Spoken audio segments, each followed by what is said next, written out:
The best podcast, the hottest podcast in the world. The Chris Voss Show, the preeminent podcast with guests so smart you may experience serious brain bleed. Get ready. Strap yourself in. Keep your hands, arms, and legs inside the vehicle at all times, because you're about to go on a monster education roller coaster with your brain. Now, here's your host, Chris Voss.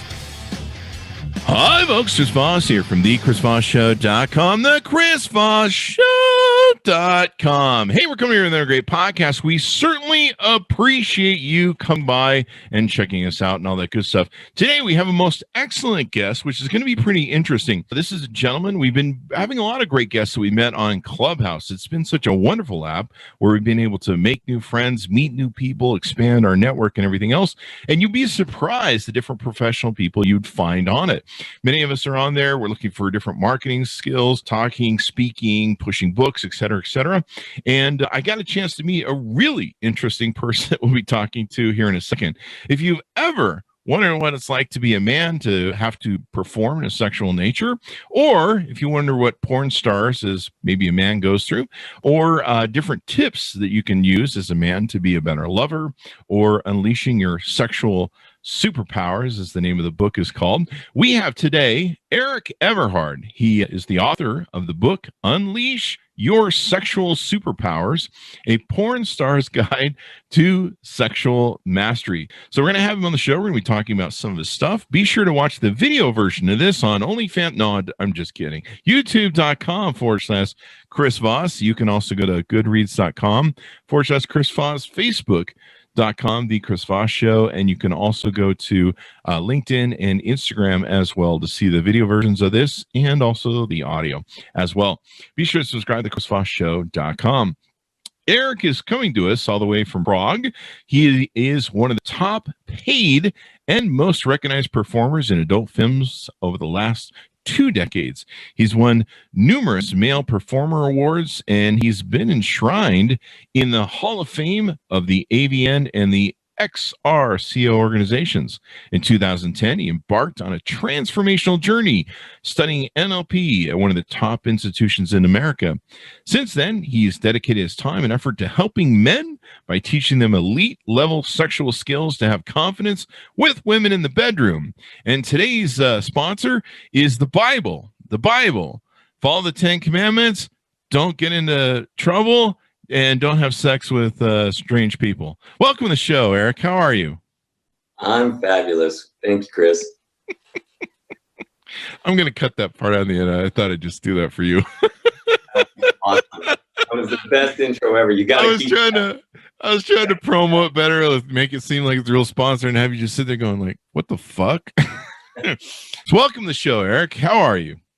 Oh, fabulous, man. I'm glad to be here. Fabulous, darling. So it's wonderful to have you on the show. Give us your plugs so people can find you on the interwebs. Okay, well, they can find me at www.erikeverhard.com, and they can also find me on Instagram at Erik Everhard Official, and of course on the illustrious Clubhouse at Clubhouse, the Clubhouse app, where I met Erik, and actually a lot of really cool porn stars came on there. Really wonderful professional people. They're looking to expand their brand and do what they do, especially with COVID and all the different difficulties every business is having with filming. So you've written this book, but let's get into, we'll save that for a little bit later, but let's get into kind of your background. You evidently worked in the porn industry. Tell us a little bit about that. Well, I've been a professional porn actor for about, call it 23 years. I started actually in Vancouver, Canada, when I was a young, ripe 21-year-old. So, yeah, I'm basically a little backstory. I was attending massage therapy school, actually. I was going there. And one day we're on lunch break, and we have this big cafeteria. I go in there, and they've got different newspapers that have what's going on in the city, the band listings, just usual stuff. And you're sitting there at lunch, you're like, hey, I'll go read something. So I open the paper, thumbing through it, checking stuff out, and then bam, there I see it. There's about a 4-inch by 4-inch ad that's looking for women and couples to do a porno movie. And I'm suddenly thinking, God damn. And I used to live with this girl a couple of years before we were boyfriend, girlfriend. And sometimes we would watch porno movies together, right? And she used to always say, oh yeah, you got a big dick. You could do that. I'm like, yeah, thanks, sweetheart, right? Because come on, Chris. Any girl that's dating you is going to say you are the fucking best thing ever, right? Even if you suck, they're going to be like, oh, you're so wonderful. So you take it with a grain of salt.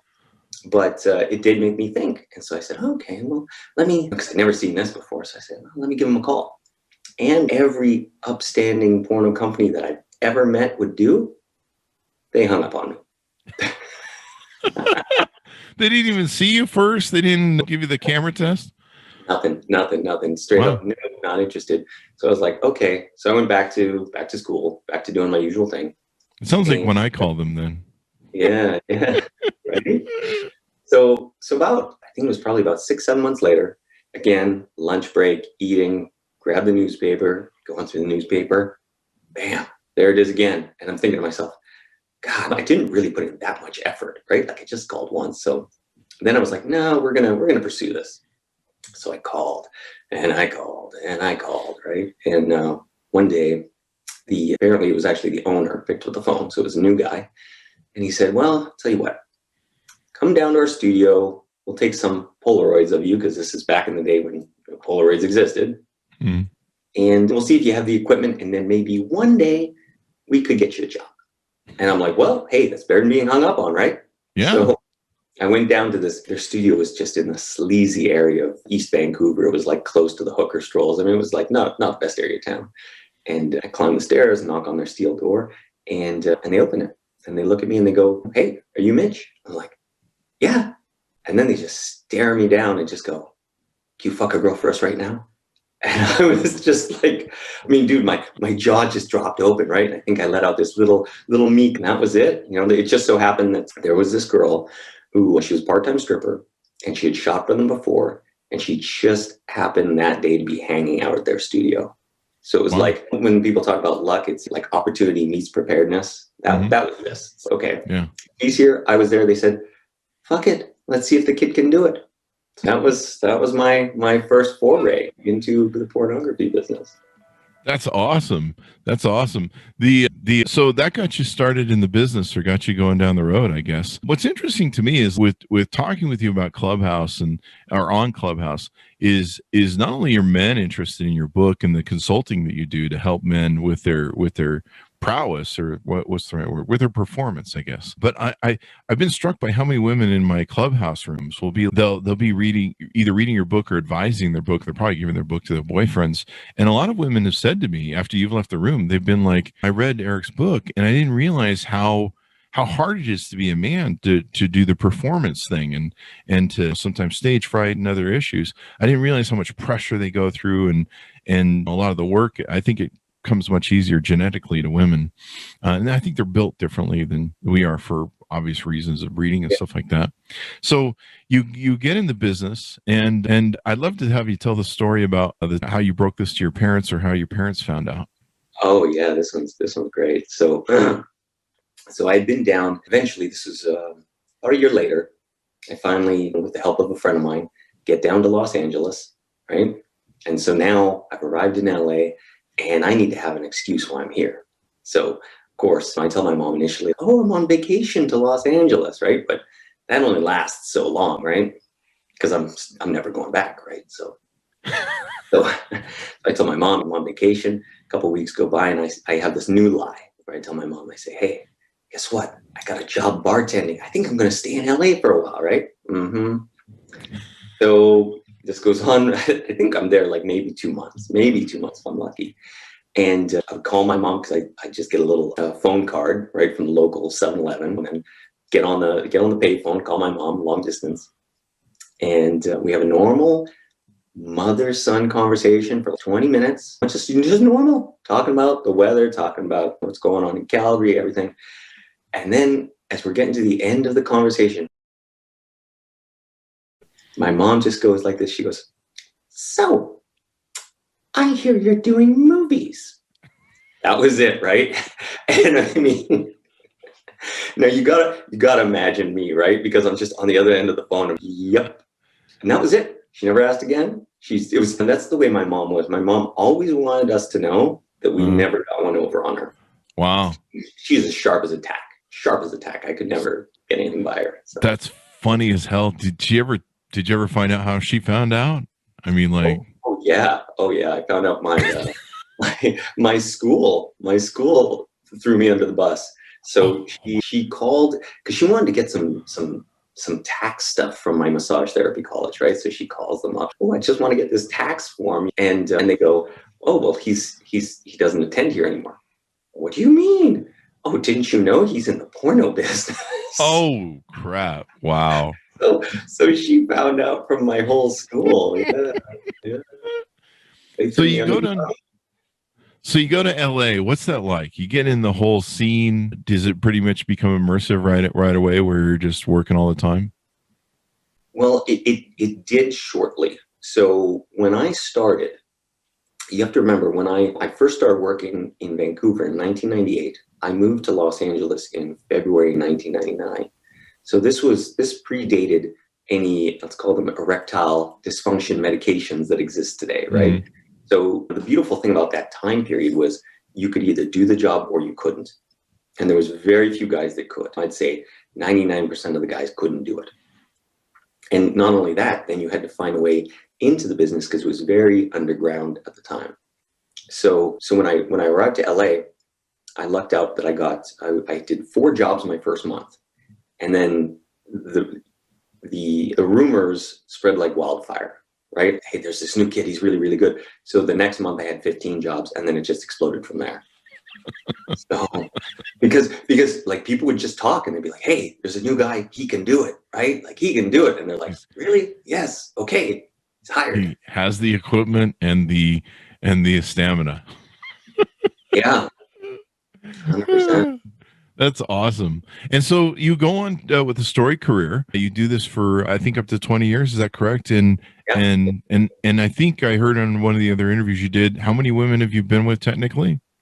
5,000 plus or minus 500. Yeah, 5,000 or minus 500. Here, let me add up mine. I just want to see how we compare. Oh, yeah, that's okay. Yeah, that's pretty awesome, dude. I was using my calculator. 1, 2. Okay, yeah, you got me beat. 5,000 women. Wow. I think I have dreams like that, really, when it comes down to it. But maybe they were when I was 12 or something, or 20, or I wasn't much. It was so funny, Chris. Was the beginning of my career. Like I was thinking, like, oh, I'm going to keep track of this, right? Mm-hmm. Until I did this movie. It was called The World's Luckiest Jock, and I did that. In the year 2000. And the movie itself was me, and it was me and 101 women. Really? Yes. So was this one of those things where you do them all at once on camera? They came in waves of 10. Oh, sounds difficult. It was actually, it really was. Those were some long days, long and hard. So. But it was, the double entendres will be just through this whole video. But this is interesting. I mean, so what were some of the things you liked about the business, and what were some of the things you didn't like about the business? Well, the business itself definitely has changed and morphed over the years from when I started. I would say when I started, it was very mom and pop from that perspective. Mm-hmm. It wasn't corporate. It was. I remember. A lot of the directors or producers that I would work for who were shooting were actually the owners of their respective companies. Today, you would never, it's gone so corporate that you wouldn't even know the owner. The owner would never have seen you. There's so many chains of command. There's so much money that has been sort of monopolized in that sense. So before maybe you had 100, 200 smaller companies. Now you might have maybe 10. Yeah. So companies have really merged and been taken over. It's the whole monopolization or the corporatization. I remember watching Vegas go through that between the mob and going from the mob to the corporations. And frankly, I just didn't have the mob back, really. Well, what was funny is when I started, there was still one company that had mob ties. Did they really? Yeah. It was well known. It was well known that they had connections. So a lot of people look at your business, and there's probably different things that you've dealt with where people disenfranchise people in the industry from being real human beings who put their pants on every day, albeit they probably have some bigger crotch size in their pants or something. I don't know, bigger inseam. That's the word I'm looking for. And so how have you navigated you've won lots of awards with AVN and other things. How do you navigate having a normal life during that time and being in this business? Well, I was always seen sort of as an outlier from that perspective. Let's call it what it is. I mean, stereotypes do exist for a reason usually. So if you were to take a majority of the people in the business, they will fit a certain mold, right? I just was never that because I was university educated. I never partied. I never did drugs. I just went to work, right? I went to work. I went home. I was a big, fan of bodybuilding. So I was a super workout junkie. I ate super healthy, which I still do to this day. This morning I had my eggs and my sweet potatoes. Tasty. So glamorous life. Yeah, right. So from that perspective, I was just different, right? And so for me, I didn't get stuck in the trappings of quote unquote Hollywood.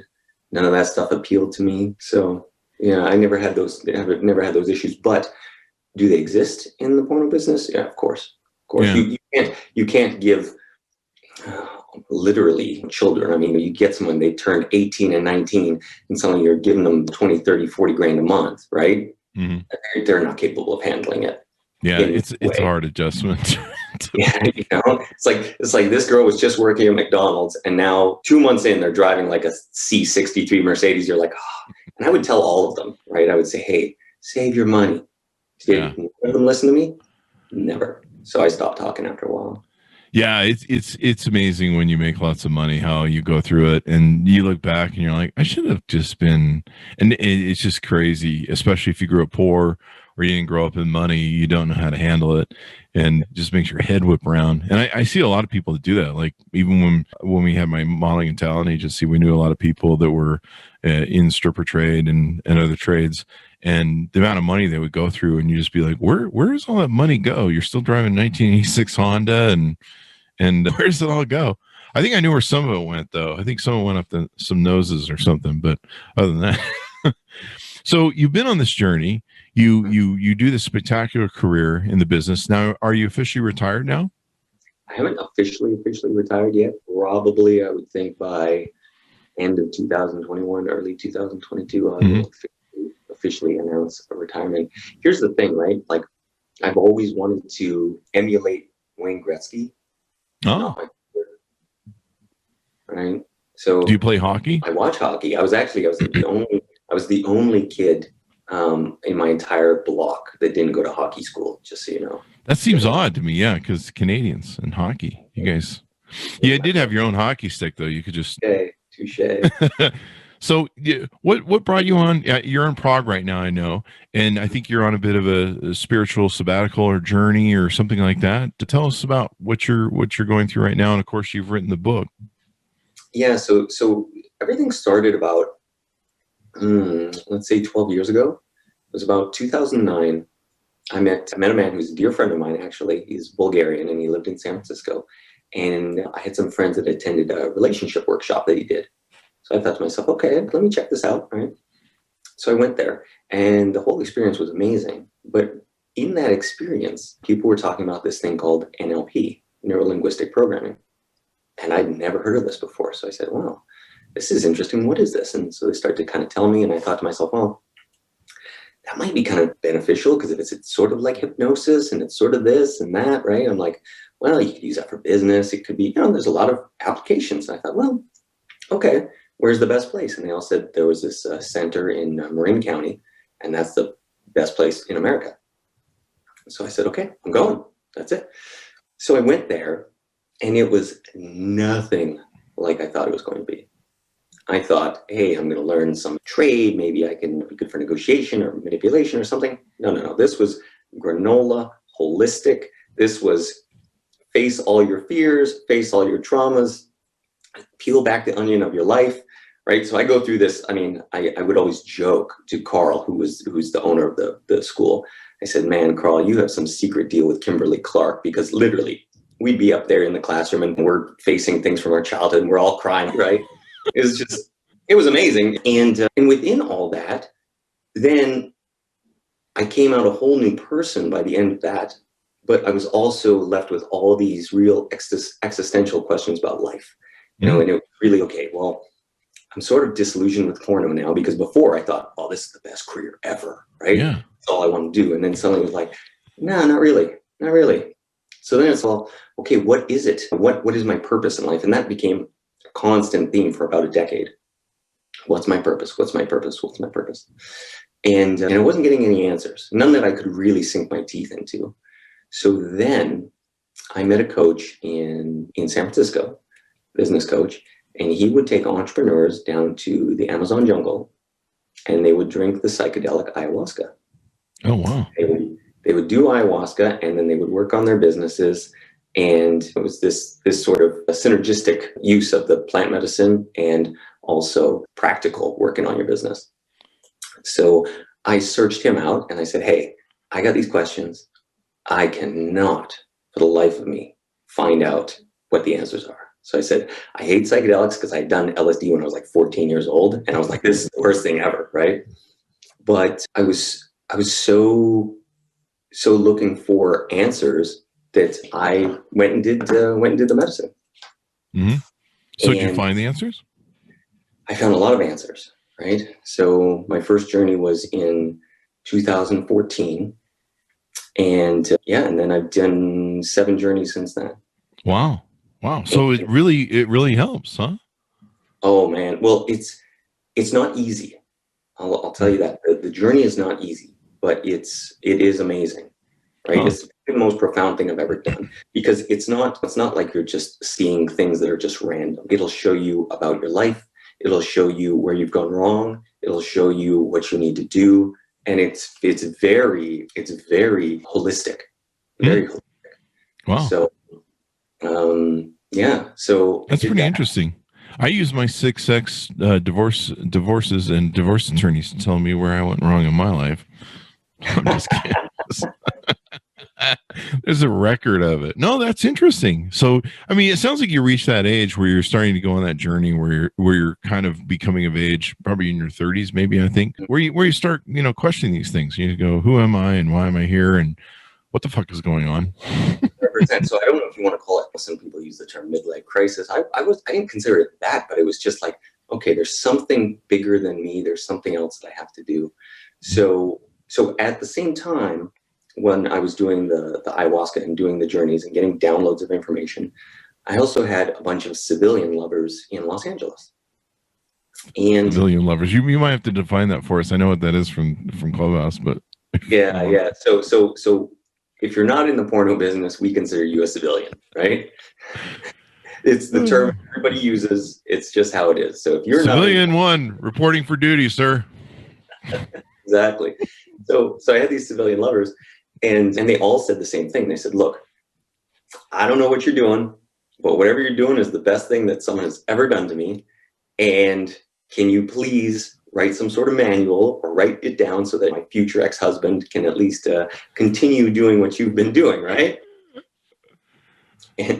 And that really started planting a seed in my brain. I said, well, what is it that I'm doing? Because I knew what I was always doing, but I never sat down and just broken it down and codified it. Mm-hmm. So that started that journey. And I said, okay, well, if I've been on this crazy, crazy journey, because if you think about it, like I looked at it like this is a crazy laboratory experiment, right?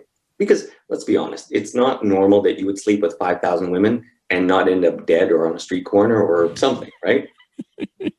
Or Charlie Sheen freebasing whatever off the back of God knows what. Yeah. Crashing his car.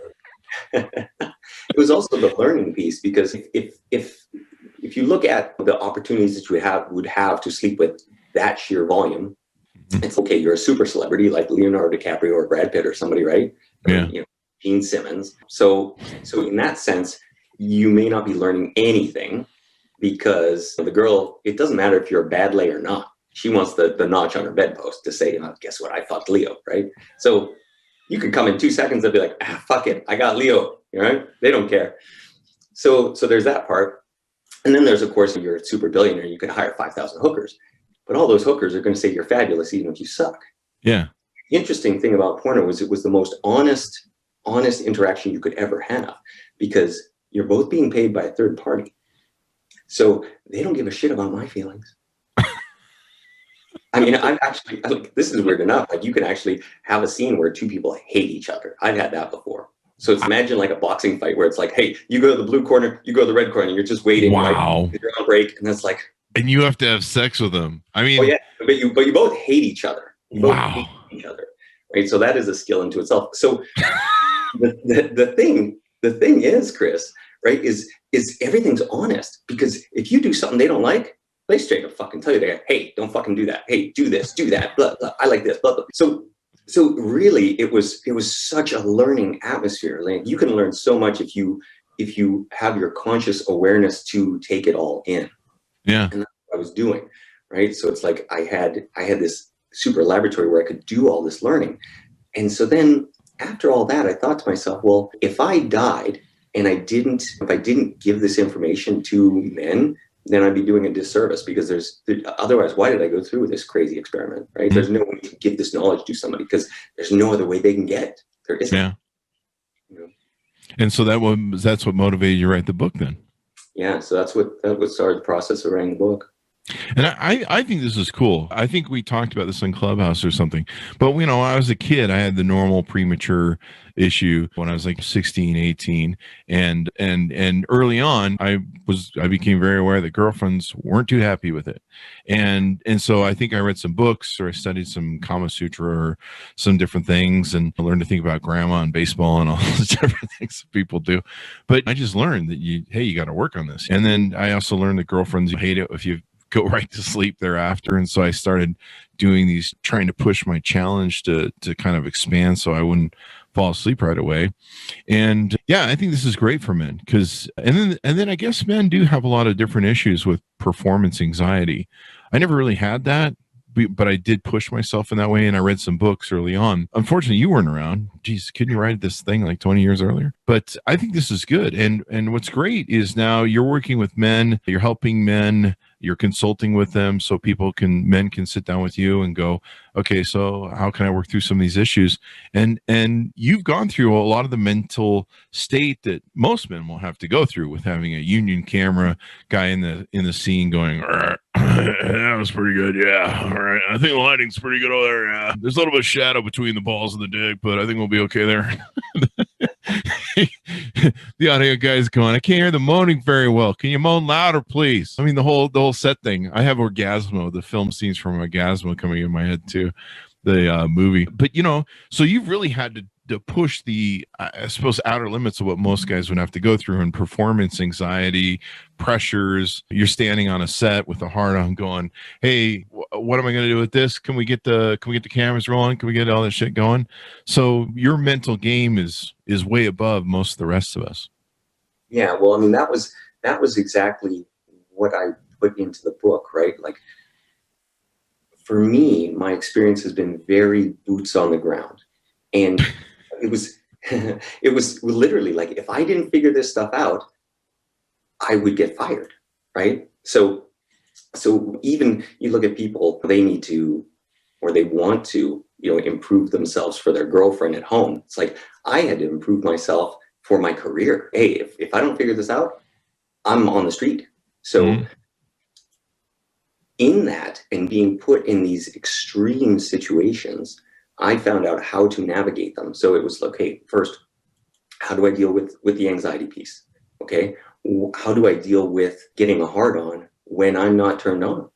What about in a situation where I'm not getting to lie on anything comfortable? What about when I'm in a situation when I'm outdoors? What about when I'm in a situation, I've done it at a frat party? What if I've done it in a bar? What if I got 20 other guys surrounding me and I'm dealing with one girl? Like, all these situations. And you learn how to overcome your mind. And because I say sex is 90%, 95% mental. Wow. Right? Unless we have some sort of, call it physical disability, right? Unless you have some physical disability, your dick works. Like it works. I always talk about this with my clients. I say, I want to know first, what is your default state? And I define default state by, if you just opened your laptop right now and you're like, hey, I'm going to rub one out. How fast does it get hard? Does it get hard? What's the quality? Right? Wait, there's a scale of quality? Yeah. Well, yeah. Now I'm feeling performance anxiety. I didn't know there was a scale of quality. I've seen way too many dicks in my time, right? So I've seen there's all sorts of different kinds, and so we're talking about we're talking about the quality of all right, the erection, right? Like some guys, like me, I'm like a steel rod. I'm like glass, right? But other guys, like, they're hard, but it's kind of spongy and it's got flex to it, right? So and none is better than another, but you need to know, okay, if you're by yourself, how does it perform? Because then if there's anything happening other than that, that's not reality. Reality is when you're by yourself. So if you're with a woman and it's something else is showing up, that's a mental state. So now we know what to work on, right? Like, we have to work on your mental process, and we have to be able to, in the moment, get you to get out of your head, stop the negative thinking, and get you focused on doing and performing. Yeah. I remember one of my issues was I had to kind of get away from the emotion and love and kind of focus more at maybe being more of a performer, not a performer, just making her happy. But I had to just kind of disconnect my feelings a little bit in those moments, because sometimes if you get really emotional, if you love somebody, it would fuck me up. And so I'd have to disconnect a little bit, and then you can go through the whole thing there. I mean, that's what it was for me. And then in the book, you talk about a lot of different things. Diet is another thing that's a factor as well. Mm-hmm. Yeah. I mean, you can't be eating a bunch of crap and expect that your dick's necessarily going to work well. Not only that, but on top of that, you want to be eating, foods that are rich in nitric oxide, because that's extremely important. You want your vitamin D. You want to avoid processed carbohydrates and seed oils as well. Seed oils are really bad for you with the polyunsaturated fatty acids. Mm-hmm. Yeah, we had somebody on the show, I think it was called 2 Meals a Day, and we talked about the oils. He had a lot of knowledge about that. But it's interesting. So you have the whole play in your physical health, what you're eating. You basically have to make this Ferrari run, but you have to be good to the Ferrari. You have to make sure that everything's playing and balancing and stuff. You just can't just show up one day and you got to be in better shape than Ron Jeremy, basically. Yeah. Well, something that I often say is, if you viewed sex through the lens of an athletic event, how would you train or treat yourself differently?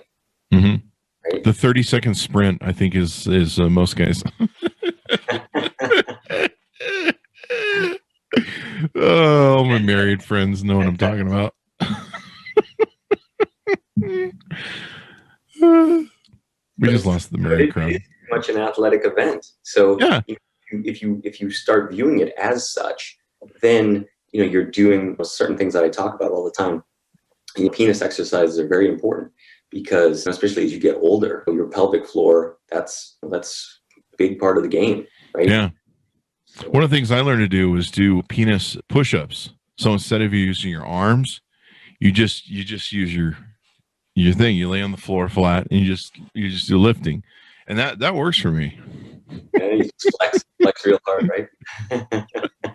So you describe in the book some of these different exercises, some of the different techniques and stuff. What are some of the other things that you when you consult with people? I imagine you do like a one-on-one thing over a call or a phone or some sort of different thing. How do you usually work with men on consulting with them? Yeah, normally I work through Zoom. So we have Zoom consultations. We get together once a week, and we go deep and find out, first of all, what is their present state, what is their design state, and then what's the path that we need to take them there. What's your atypical client that you find? Are they usually married or single guys, or? It's been a varied. I've had, most of them have been in relationships, so whether married or with a girlfriend, and most of them are the kind of guys that are go-getters. Like, they want to be better, right? So they may have the finances handled, they may have other aspects of their health, wealth, life handled, but in this area, this is the part where they just didn't have access to the information. Mm-hmm. So now they're like, oh my God, like I have someone that can actually show me really how it works. Because I mean, you and me were probably from the same sort of era. I mean, when I grew up, I'm sorry, but Dr. Ruth was the bastion of sex advice. Not the most, as a guy, not the object that you want to look at when you're thinking about giving women orgasms. How many times do you think she's been laid? I don't know. How many? Probably. I don't know. I mean, wasn't she married for like forever? I don't know, but I mean, it's one of the things that where I take sex coaches and gurus, because they just want to recite a lot of stuff that they read in a book. Yeah. And like, have no practical knowledge, because there's so many things that I'll read in those books and I'm like, this is horseshit. It's horseshit. Sorry, I've been doing this for 23 years with over 5,000 women, and what you're writing about is fucking bullshit. That's really interesting. Because I mean, a lot of people, I suppose, write about it. I mean, her little thing, I remember she used to go around, I think most of her thing was like the female orgasm, and we're just getting people educated that women actually have an orgasm and maybe you should give a shit. It was that age where no one gave a shit, I think, in the 80s and stuff. I mean, I grew up and our two magazines were Sears Catalog and Your Dad's Playboy, if you found it, or one of your friends' dad's Playboy, and then we'd steal it and we'd put it in a cardboard box somewhere in the middle of a field. Oh yeah, and it was like gold. It was like, yeah.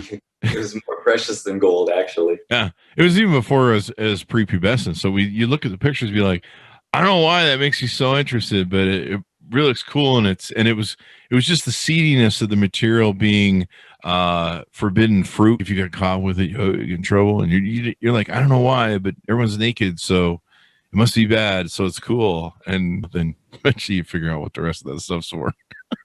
Yeah.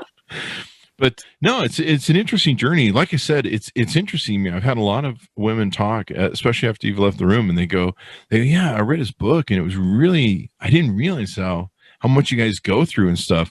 And I think it'd be a great book for a lot of women to understand that, because they just think we're just kind of these machines where we get hard and go and we're done. And there's actually a bit of work that goes into it. And then of course we don't have the recyclability, is that the word? I mean, we can't go 24/7 like they're built to. I mean, I gotta have a nap and a sandwich in there sometimes. I mean, there's sometimes where we gotta take a break and I gotta have a sandwich. 100%. Well, you know, one of the things too that I've noticed, if guys do struggle with, let's say, performance anxiety, so they're struggling to get an erection. Mm-hmm. One of the things that women don't understand is the first thing most women do is they make it about them. And I try and tell women, I say, you're the furthest thing from our mind at that point. You have no idea what we are going through mentally right now, because here we've got this thing that's limp in our hand, then we can't figure it out. It's the most stressful situation. Trust me, you are the last thing on our mind right now to do with, because I've heard of many women that they get angry. Oh, you must not like me. What are you talking about? Trust me. You think I don't want to fuck you? I want to fuck you. I can't. I'm having a problem telling my little guy that he wants to right now, right? And it's that disconnect. So a lot of times women will not intentionally, but they'll pour gasoline on the fire. And make it worse. Oh yeah, because we're already having mental torture about what's going on, and now you want to excoriate us over the fact that we aren't getting this done? Yeah, that's going to help me a lot. Right? That's just going to make it rise to the occasion right now. Carry that scar for life. Yeah. Oh yeah. And I've known guys that have those moments have sort of scarred them, in the sense that now the erectile dysfunction repeats itself, because now the first thing they go into the interaction is, oh, it's funny, Chris. These are the words I always say. If they enter your mind, you are fucked. So if you go in and in your mind, you think, I hope I get hard, it's a downhill slope. Oh shit. You start fucking it up, huh? Because what happens so often is it becomes a self-fulfilling prophecy, right? You say, oh geez, I hope I get hard. And then if you don't get hard right away, oh my God, here we go again. That becomes the next thought, right? And then it's, oh God, please get hard. Oh, what is she thinking about me? Oh, now she's pissed off. Oh God, can I please get this thing going? And it's like the tsunami, right? Yeah. And then your adrenaline is just going through the roof. And then, I mean, it might as well be just a little inchworm just in a hole, right? Yeah. It's interesting to me. I've had that happen once, and it was scarring, and I did think about it. I'm not sure. I put on a bunch of weight between my last relationship, and being on top, I was having trouble, I guess, getting all the blood flowing in the right place. And I may have been pre-diabetic or semi-diabetic at the time, but there was also some aspects of her. She had Cushing's disease, and so her breasts were giving off just a weird taste that was really not, it wasn't exciting. Let's put it that way. And I think maybe my brain was trying to send me something like, this is not the right chick for you. Maybe it was a combo of all three, but I had a really hard time nailing it. It took four different nights and 4 different tries. And I think at the end she was going, I don't think he's into me. And I really should have just walked from that one. That should have been a sign that I should have walked. But that's the only time I've ever had the performance problem. Well, there's something that I often talk about, which is sexual alignment. Because everyone always says sexual chemistry, but when I look at it through my lens, it's actually sexual alignment, because I believe that's something I talk about where I say there's the lock and key theory, right? Because over the 23-year span, basically I discovered there were 4 different types of vaginas, right? And so you need to find out which type works for you. I'm sorry, I just gotta laugh at that. I'm sorry. I'm just thinking of vaginas in my head, 4 different types of vaginas. So it's true there. Sorry, that's the dirty little boy in me. I'm just thinking of all the different vaginas, and I'm like, which 4? Yeah, there's 4 types, right? Okay, so let's hear this. Now you want to know the 4th. Wait, type. is this the looking of vaginas, or is this how they feel on the inside? Oh, okay. Yeah. So there's 4 different types. Okay. So what are they? Yes. So if you looked at a stereo, right, where you got those old 5-band equalizers where it's like 0 on one side, 10 on the other. Okay, on one side, you'll have what I term as granular, right? And so we're talking about the texture on the inside. Okay. Now, and I'll use this analogy so that you sort of understand it. Like if you lined up, just say 10 girls right now, right? And they all had on shorts, and you just put your hand on each one of their thighs. Have you ever noticed how women just have different skin texture? Yeah. Right? Some it's like hard, and the other it's like baby soft. You're like, God, how do you have such soft skin? And then you'll have another girl where it's kind of like not scaly, but it's just kind of like rougher texture, and it has nothing to do with how hot they are, like visually, right? Yeah. It's just skin quality. So you have to understand that same skin quality exists on the inside. Note yourself. Yeah. So what I found was, of course, most women will be somewhere sort of, in the middle ground. But when you get to the extremes, the furthest extreme you'll find is what I call granular. So it's got, I'm trying to think of the proper use. It feels like almost like kind of grains, like it's got lots of texture, right?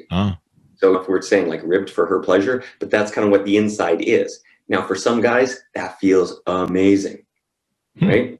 For other guys, it doesn't. And you have to determine basically what feels good for you. So that's on that extreme. Then on the other further extreme, you have what I call velvety. Okay, and that'll feel, it's literally like the softest piece of velvet you could possibly imagine. Right? That's my favorite. Those right there. And then you have the on one scale, it's beyond tight and then like beyond loose, right? And even within there's always this misnomer that guys are like, oh my God, I just want a tight pussy. Man, tight pussies hurt sometimes a lot. Yeah. Like they can be too tight and it's not fun. Like I remember this was years ago, I was on set with the Spanish performer Nacho, and he was mentioning, he goes, I hate tight pussies. And Nacho has an enormous dick, like gigantic. Right? Well, everything's tight to him. Well, no, not everything, but he said, he goes, I hate a really tight pussy because he goes, I hate having to spend 10 minutes to try and get it in. It's not fun. He goes, when I'm horny, I want to fuck. He goes, I want him to go right in. So he doesn't have tight vaginas. It's loose, like that's, because he can go right in and off he goes. So you have to understand that every woman will be a combination of those 4 traits. And then you're just going to find out what works for you. And the first time that I realized this, it was, I want to say it was probably around 2000, 2001. And I was performing, I was doing the scene out by a pool. And it was some sort of swimwear video, right? So these 2 girls in swimsuits were by the pool. And it's going to be me and the 2 girls.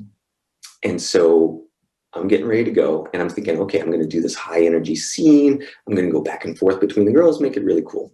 So we start, and I start with the first girl, and literally, I go in, Chris, it's 5 strokes. And I'm like, oh God. Like I had to like get my shit together. Like I pull out, right? Because I'm like, holy fuck, I'm ready to come. And I'm thinking like, okay, well, maybe the break between going to the next girl, I'll be able to wrangle it, right? Get it back together. So I go, because I got them both in doggy. So I go to the next girl, no problem, right? I'm like, yeah, I got this back together. Like, good, right? Like my plan worked. My plan of action worked. And so I'm fucking. This goes on for, I don't know, a couple minutes. And then I go back to the first girl, and it's 5 strokes again. And I'm like, what the fuck, right? And then I realized right there, I'm like, okay, this girl here, I can have sex with for 20 seconds.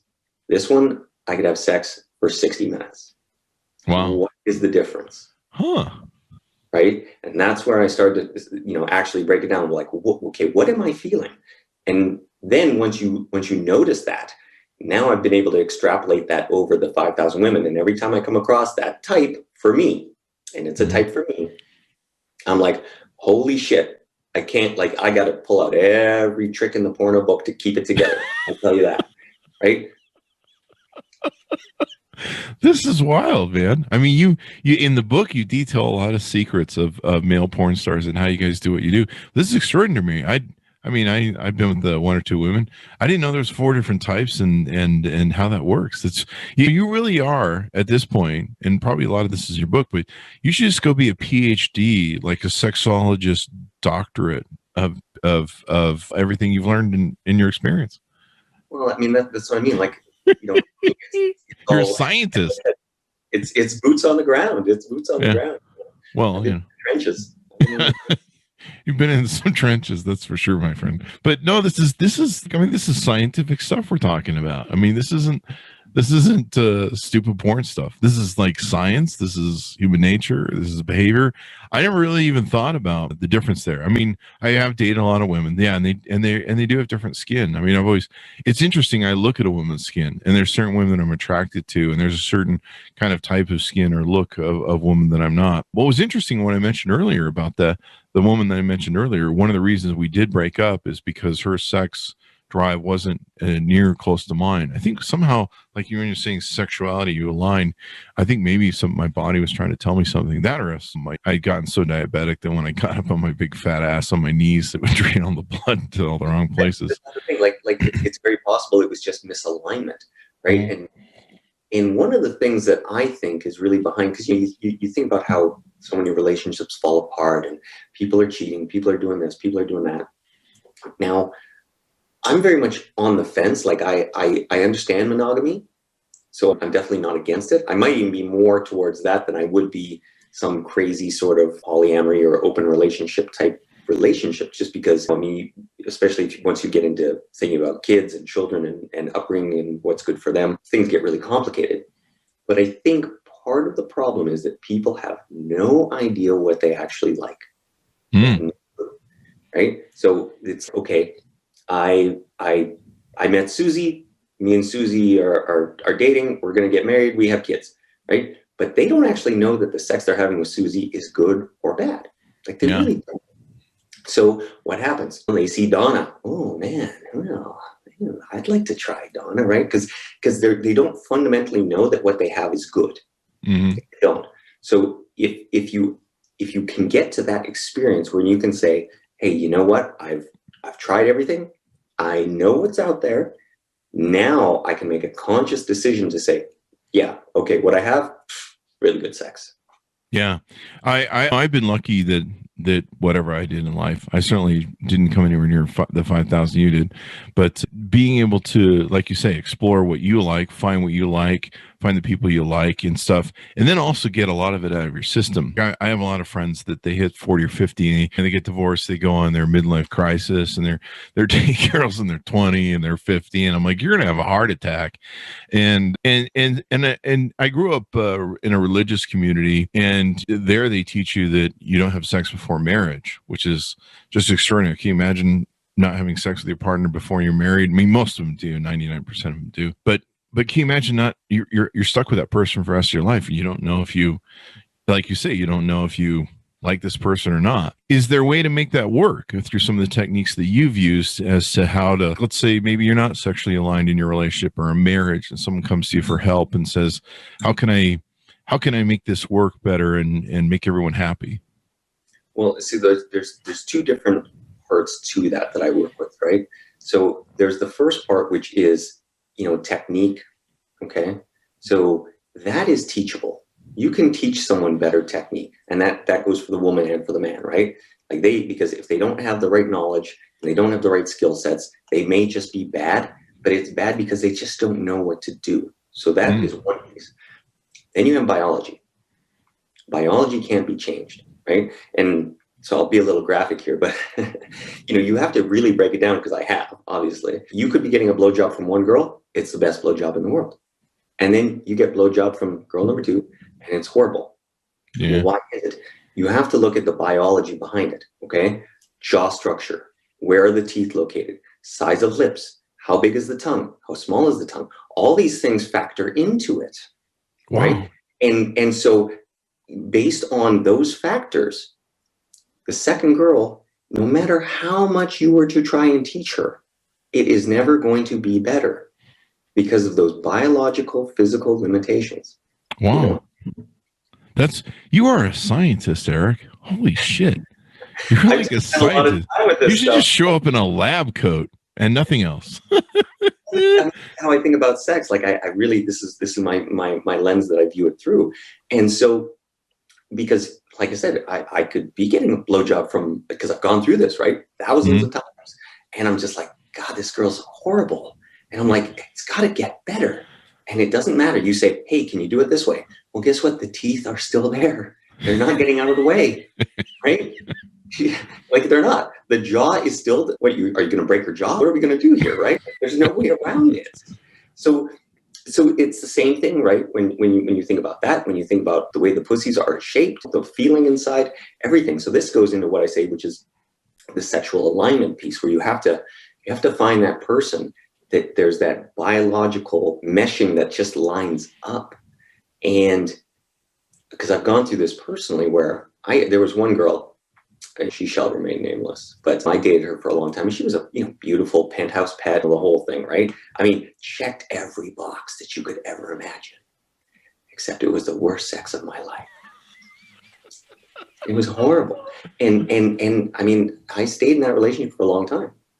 And of course, then I was a scumbag too, because then of course I was cheating on her, because I was like, well, okay, I want some good sex, so I'm going to get it somewhere else, and that just doesn't work, right? Like that's no way to live. Like it's not a solution. And what I learned then was, if the alignment is not there, doesn't matter how much you love somebody, how much they're a great person, but if you're a sexual person and this is important to you, you have to move on, and you have to find somebody that does align with your body, because you can, if the raw talent is there, yes, you can through communication, because that's what people always say, right? I've had so many sex coaches and stuff. They say, well, you just need to communicate better. Guess what? Communication ain't getting rid of those teeth. The amount of communication is fixing that, right? It's not.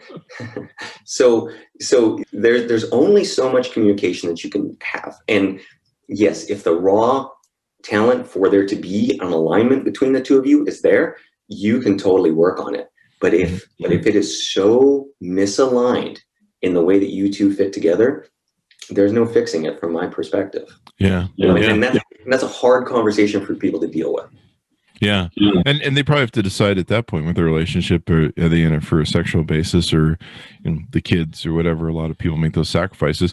Do you find that a lot of guys that work with you and consult with you or read your book, it helps them improve the relationships they might have, where maybe I know that one thing, and I'm just hypothesizing this because you're obviously a scientist at this, but maybe sometimes both men and women don't really feel comfortable communicating their fantasies. Hey, let's get weird with the Chinese swing fuck chair or something like that, or God knows what else. I mean, it's a free country, no judging. But do you find maybe that some people they're not sure if they should go that full full, like, let's go have some fun, and maybe they think of sex as just a little too plain, like let's just do the missionary position and go to heaven or something. I don't know.